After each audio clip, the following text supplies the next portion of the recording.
Midi Libre, en direct, au cœur de l'événement. Bonjour et bienvenue sur midilibre.fr, toujours en direct du salon de l'immobilier de Montpellier. Nous allons parler de construction, de qualité et d'innovation. Pour en parler avec nous aujourd'hui sur ce plateau, Monsieur Serge Nauge et Frédéric Carteret. Je vous rappelle que vous êtes au syndicat des constructeurs et aménageurs de la Fédération française du bâtiment, réciproquement président et vice-président. Vous êtes également vous-même constructeur. Frédéric Carteret, vous êtes constructeur de maisons de bois, pour faire relativement simple. Oui, c'est ça. Voilà, Maison et Serge, en bois. En bois. Et Serge Nauge, vous êtes constructeur de maisons individuelles. Et à côté de nous également, Lionel... Traditionnel. Voilà. Très bien. Et à côté de nous, Lionel Huette, vous... Je voudrais juste reprendre, je suis désolé. Je vous en prie. Je commence.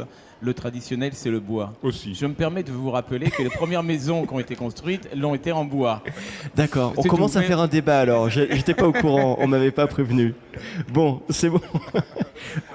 Voilà, ces petits détails étant maintenant fixés, nous allons également saluer Lionel Huette. Vous représentez la société Therma Développement qui est là pour contrôler la qualité de chacune des maisons. C'est bien ça ? Alors je vais vous reprendre un tout petit peu aussi comme mon voisin. Peu. Therma Développement, c'est un ensemble de bureaux d'études thermiques, donc spécialisés dans l'acte de construire, avec comme partenaire, effectivement, par exemple, ces deux messieurs, les constructeurs. On élabore, on calcule et puis on contrôle aussi un peu à la fin. Voilà. Alors le contrôle et la qualité, forcément, c'est des choses qui vont intéresser nos spectateurs.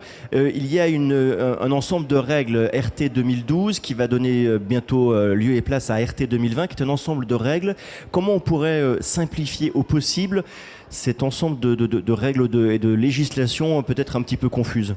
Alors pour faire très simple, si je me replace dans la zone qui est ici, c'est comme une voiture. Une voiture, ça consomme de l'essence quand on la fait rouler aux 100 km. Et bien, la maison RT 2012, ici, dans cette région, si on devait donner une consommation dont elle a besoin pour fonctionner, c'est de l'ordre de 50 kW d'énergie primaire.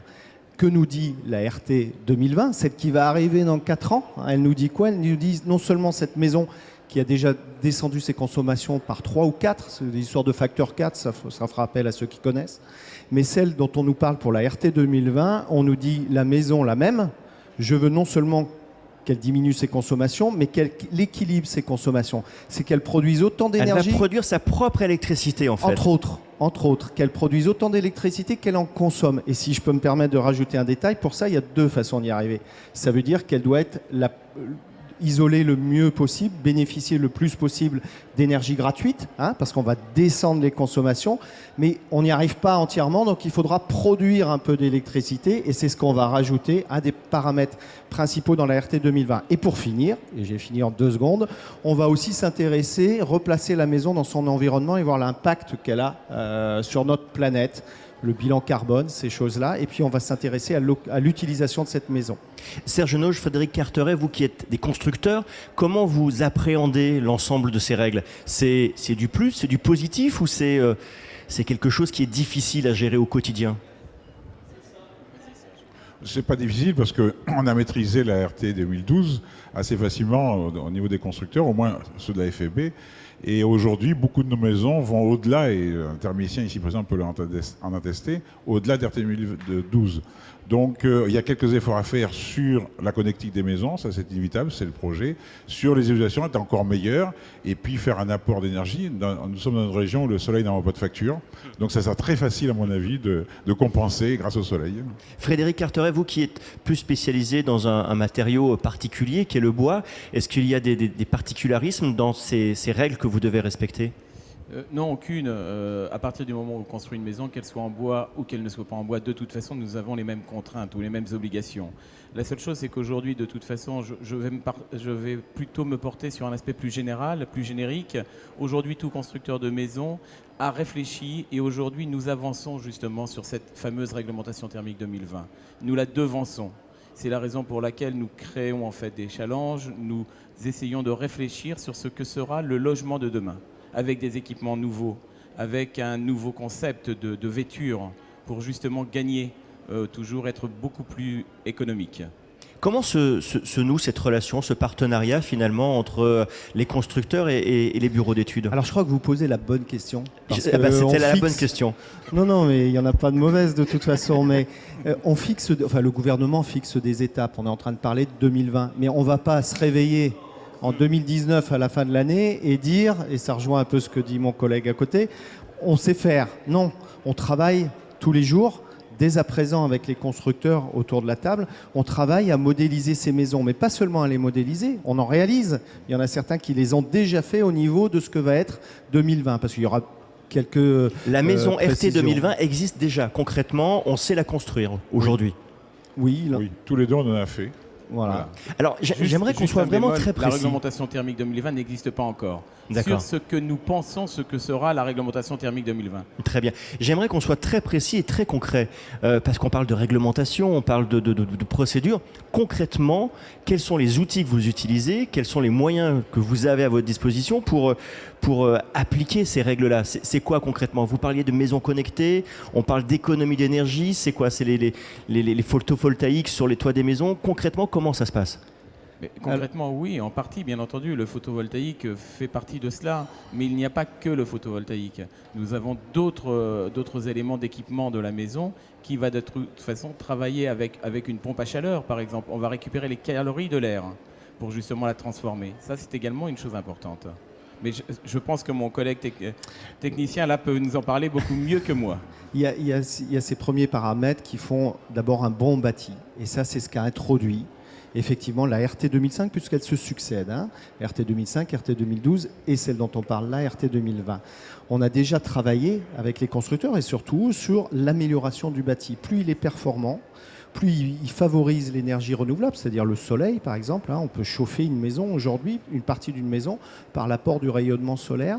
Donc on favorise ce bâti, on l'améliore. Après on place des systèmes. Et aujourd'hui les industriels, c'est leur métier, c'est de progresser dans ces systèmes qui fassent appel à de l'énergie renouvelable. C'est ce que citait mon collègue à côté de moi. Une pompe à chaleur, ça consomme 1 kg, ça en rend 3 ou 4 pour faire simple.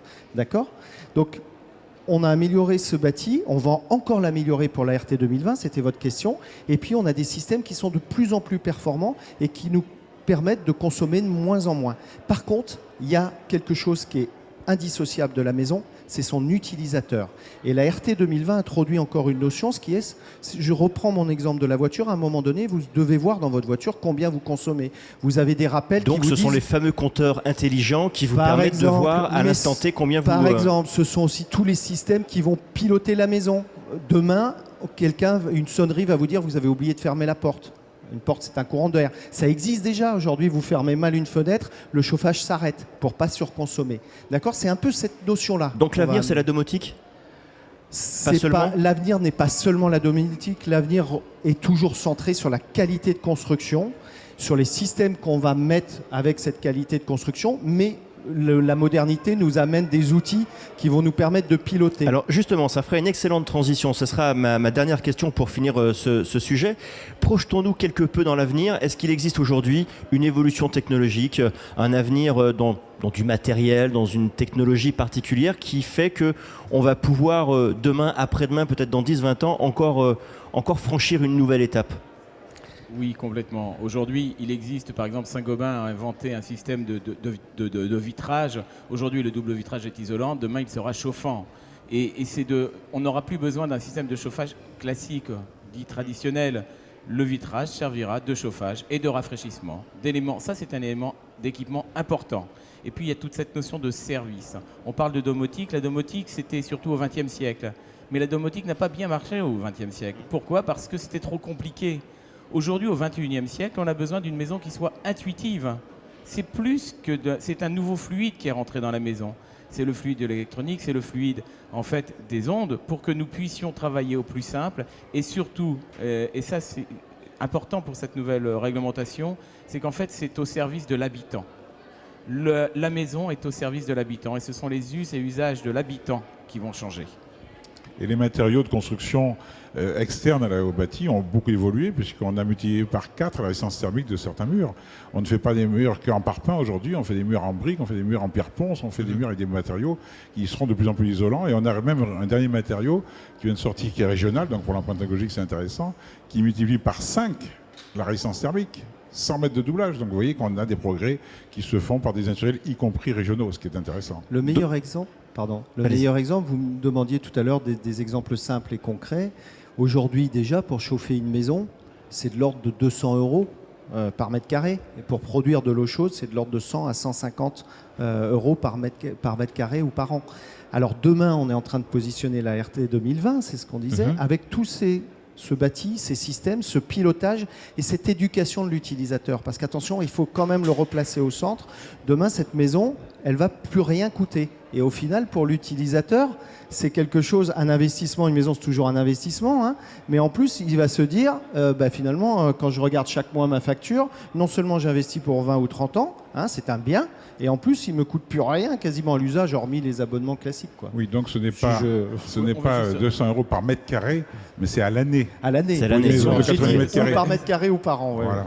Très bien. Messieurs, je vous remercie infiniment. Des maisons de qualité, des maisons connectées en symbiose avec leurs utilisateurs. Je crois que c'est la synthèse de tout ce qu'on vient de se dire. Nous, on se retrouve très bientôt sur midilibre.fr pour d'autres informations. Midi Libre, en direct, au cœur de l'événement.